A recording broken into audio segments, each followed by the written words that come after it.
सभी मसीह भाई और बहनों को प्यार भरी जय मसीह की। परमेश्वर की पाक और पवित्र हजूरी में आप सभी का स्वागत करते हैं। और जो हमारे पिता परमेश्वर ने अपने वचनों के द्वारा हमें आज की खुराक दी है उसके लिए प्रार्थना करते हैं। Hallelujah hallelujah hallelujah hallelujah hallelujah hallelujah. पिता पुत्र पवित्र आत्मा, पिता पुत्र पवित्र आत्मा, पिता पुत्र पवित्र आत्मा। Thank you Lord Jesus. आसमानी खुदा, धरती आकाश के मालिक पिता परमेश्वर, आपका शुक्र धन्यवाद करते हैं। सारी रात आपने संभाल के रखा, सुबह का मीठा दिन हमें दिया, आपका धन्यवाद करते हैं पिता परमेश्वर जी। अपनी भेड़े हमें बनाया पिता परमेश्वर जी, पापों गुनाहों से हमें बचाकर पिता परमेश्वर जी अपने बच्चे बनाया पिता परमेश्वर। अपने निमित्त हमें बैठने का, प्रार्थना करने का मौका दिया पिता परमेश्वर जी। आपने हमें पिता परमेश्वर जी अपने दास बना के रखा पिता परमेश्वर। हमें सही रीति से चलना सिखाया पिता परमेश्वर जी, प्रेम और दीन होना सिखाया पिता परमेश्वर। आपका शुक्र धन्यवाद करते हैं पिता परमेश्वर जी। आपके वचन, आपके कलाम में लिखा है पिता परमेश्वर जी, जो मेरे पीछे होलेगा वो कोई अंधकार में ना चलेगा पिता परमेश्वर जी। हम आपके पीछे हो लिए हैं पिता परमेश्वर जी। अब जीवन की ज्योति हमारा रास्ता है पिता परमेश्वर जी। अंधकार हमारे जीवनों से खत्म हो गया है पिता परमेश्वर, मेरे यहोवा पिता। और नई रोशनी आपके वचन हमें लेकर आते हैं, नई रोशनी में लेकर आते हैं पिता परमेश्वर जी।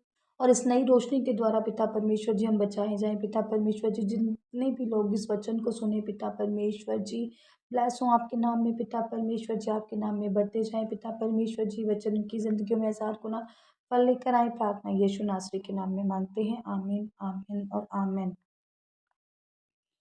हालेलुया। आज हम आपके लिए लेकर आए हैं मत्ती 6:16 नंबर आयत। टॉपिक है उपवास। कि उपवास में हमें क्या करना चाहिए, क्या है उपवास, ये बताती हूँ आपको। मेरा आपको ये बाइबल रीडिंग कराने का मतलब ये है कि लाइन टू लाइन में आपको, जो इसमें कुछ ऐसे डिफ़िकल्ट वर्ड्स हैं जो कई बार मुझे भी पता नहीं चलते थे, पर परमेश्वर की कृपा है कि थोड़ा सा मुझे पता चलता है। तो जितना मुझे पता चलता है इन वर्ड्स के अकॉर्डिंग, जो मैं अ, लिख का मैं पहले बहुत बार इसको कोशिश करती हूँ कि मैं अच्छे से समझूँ, मैं फिर आप तक लेकर आती हूँ। पहले मैंने ये चीज़ें पढ़ी हैं, पर जब भी मैं आपके लिए नया टॉपिक लेकर आती हूँ, इसको मैं 2 ढाई 3 घंटे पहले खुद पढ़ती हूँ, फिर मैं आप तक लेकर आती हूँ। और मुझे यही है कि हर कोई वर्ड टू वर्ड बाइबल को अपनी समझ से सही रीति से समझे और इस पर सही रीति से चले, ताकि परमेश्वर आपसे खुश हों। हालेलुया। जितना मुझे समझ में आता है इतना ही मैं आपको समझाती हूँ, बाकी आप खुद जब बाइबल खोल कर पढ़ते हैं तो खुद ब खुद आपको समझ आता चला जाता है। परमेश्वर आपको ब्लेस करे और आप समझ पाएँ इस चीज़ को और आसानी से इस बाइबल पर चल पाएँ, जिस जो परमेश्वर ने हमें कहा है कि इस पर चलो और सिद्ध होते चले जाओ। हालेलुया। पढ़ते हैं, जब तुम उपवास करो तो कपटियों के समान मुँह पर उदासी ना छाई रहे, क्योंकि वह अपना मुँह बनाए रहते हैं ताकि लोग उन्हें उपवासी जानें। मैं तुमसे सच कहता हूँ कि वे अपना प्रतिफल पा चुके। हालेलुया। क्या कह रहे हैं परमेश्वर हमें इस वचन में? वो कह रहे हैं कि तुम जब उपवास रखो, जब तुम, मतलब हमें कहा है एक पर्सन को, जब तुम उपवास रखो, मतलब कोई भी अगर उपवास रखता है उसको कहा है तो कपटियों को समान तुम्हारे मुंह पर उदासी ना छाई रहे। कि व्रत तो रखा है, पता नहीं बड़ी मजबूरी में व्रत रखा है। कि कपटी मतलब किसको कहा है परमेश्वर ने? कि भाई मुंह बनाकर, और ये परमेश्वर को दिखाने के लिए या लोगों को दिखाने के लिए कि भाई हाँ परमेश्वर ने कहा है तो व्रत रखना है, तो उसलिए नहीं, अपनी खुशी से, आनंद से, अब परमेश्वर को मनाने के लिए, परमेश्वर की उपासना करने के लिए, परमेश्वर से कुछ मांगने के लिए। आजकल तो लोग खुशी से भी बड़े व्रत रखते हैं, तो उसके लिए परमेश्वर ने कहा है कि उदासी ना छाई रहे तेरे मुँह पर, क्योंकि वह अपना मुँह बनाए रहते हैं ताकि लोग उन्हें उपवासी जानें। अगर हम ऐसे ही मुँह बनाकर लटके रहेंगे और गंदे से बने रहेंगे और उदास रहेंगे, अपने रूटीन के जो हम कार्य करते हैं वो ना करेंगे, जो लेटे रहेंगे जी, क्यों जी आज हमने व्रत रखा है, ताकि सब कोई आए पूछे भी क्या हुआ है, क्या हुआ है? मैंने व्रत रखा है जी, मैंने व्रत रखा है। तो इससे क्या हो गया? आपका व्रत सब लोगों को बताकर भंग भी हो गया और सब लोग जान भी गए कि आप व्रती हो। तो ऐसा वाला व्रत रखने के लिए कोई ज़रूरत ही नहीं है। ऐसा वाला व्रत रखने का क्या यूज़ है? जिस काम को करने से हमें कोई फ़ायदा ही नहीं हो रहा, उसको काम करने का फिर क्या यूज़ है? फिर आपको ज़रूरत ही क्या है? जैसे आप रोज़ रहते हैं वैसे ही व्रत रख के रख करो। जो भी, अगर आपके जो नॉर्मल दिन होते हैं वैसे ही एक दिन जो व्रत रखते हैं तो वैसे ही नॉर्मल रहो ना। ज़रूरी है उसको दिखाना है कि हमने व्रत रखा है। वो आपको पता होना चाहिए या आपके परमेश्वर को पता होना चाहिए कि आपने व्रत रखा है, क्योंकि वो आप ही जानते हैं, मैं नहीं जानती ना। मान लीजिए आपने शुक्रवार का एक दिन चूज़ कर लिया है कि मैंने इस दिन व्रत रखा है, और उस दिन आपने परमेश्वर से क्या मांगना है वो तो आपने गुप्त में रख लिया, पर व्रत रखा है ये आपने सरेआम बता दिया। तो नॉर्मल रहो, जैसे आप रोज रहते हो, रोज जैसे रोज की जो दिनचर्या होती है, वो जो आप डेली की दिनचर्या रखते हो, सेम व्रत वाले एग्जैक्टली वैसे ही दिनचर्या रखो, ताकि किसी को पता ही ना चले।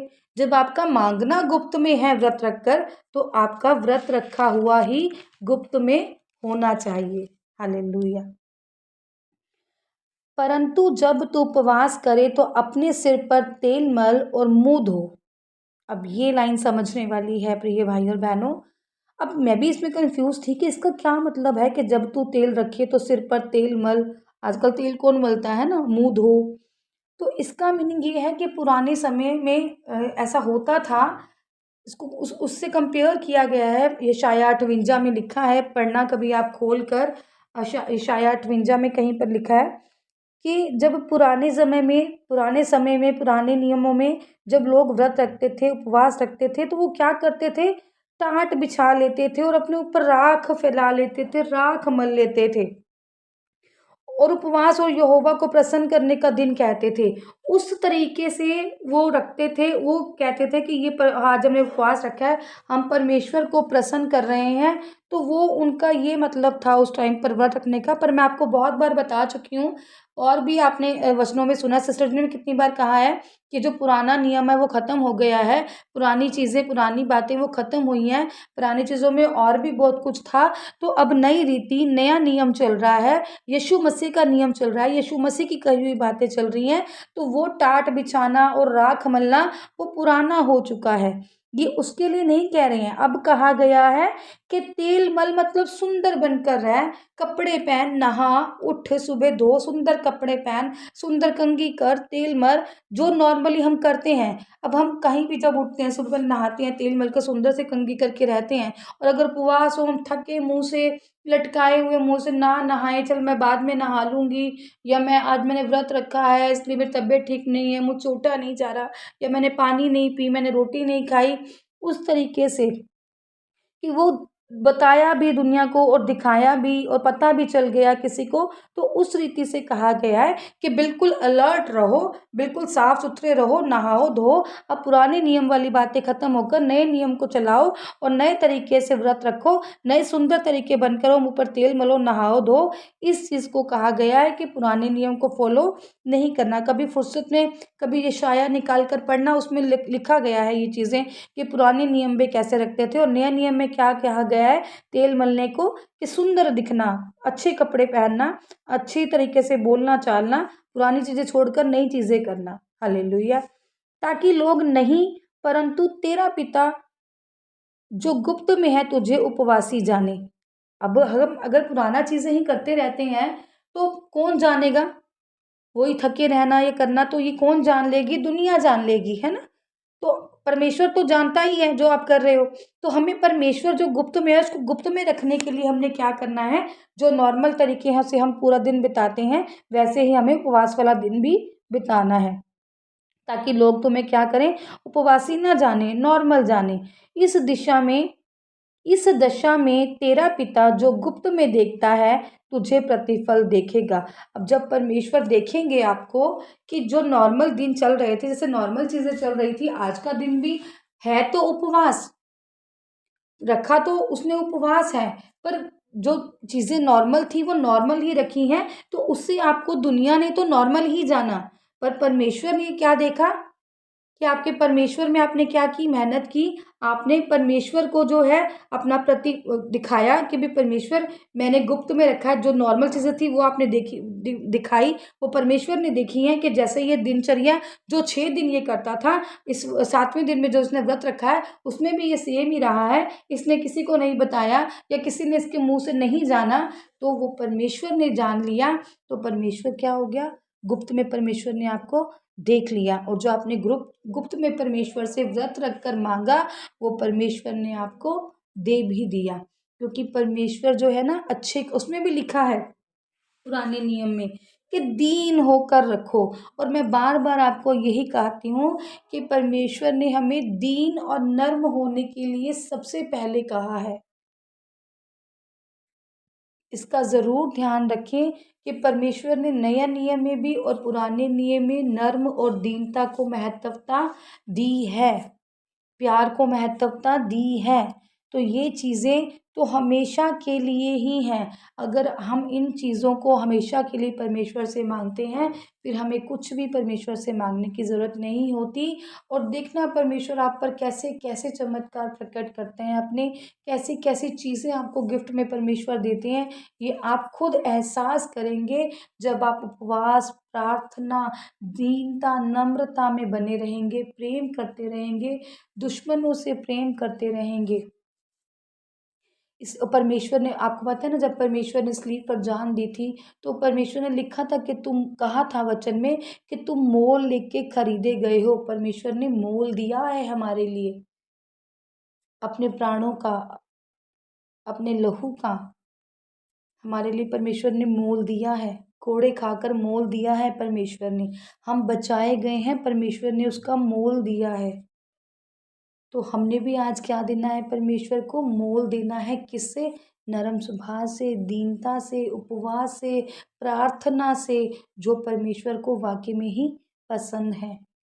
और जिसका प्रतिफल आपको देखना गुप्त में ज़रूर मिलेगा। जब आप गुप्त में प्रेयर करेंगे, जब आप गुप्त में उपवास रखेंगे, जब आप गुप्त में धन्यवाद करेंगे परमेश्वर का, जब आप गुप्त में माफ़ कर देंगे अपने दुश्मनों को, तो देखना आपको परमेश्वर से प्यार हो जाएगा एक दिन। और परमेश्वर इसका प्रतिफल आपको ज़रूर देगा। प्यार का प्रतिफल हमेशा मिलता है, आप देखना। परमेश्वर आपको ब्लेस करे, आप खुश रहें, आनंदित रहें परमेश्वर में, और हँसते खेलते रहें। परमेश्वर आपको ब्लेस करता रहे, आप परमेश्वर के वचनों पर चलते रहें, बने रहें परमेश्वर के वचन में। मेरी यही प्रभु से प्रार्थना है। परमेश्वर इन्हें बल और ताकत से भरपूर कीजिए पिता परमेश्वर। इन्हें अपनी समझ और बुद्धि दीजिए पिता परमेश्वर को, क्योंकि वचन में लिखा है, धन्य है वह मनुष्य जो बुद्धि को प्राप्त करे और समझ को पाए, क्योंकि बुद्धि की प्राप्ति सोने की प्राप्ति से भली, उसका लाभ चोखे सोने से भी उत्तम है। हालेलुया। परमेश्वर आपको वचनों के द्वारा ब्लेस करे। धन्यवाद। प्रार्थना यीशु नासरी के नाम में मांगते हैं। आमीन, आमीन और आमीन।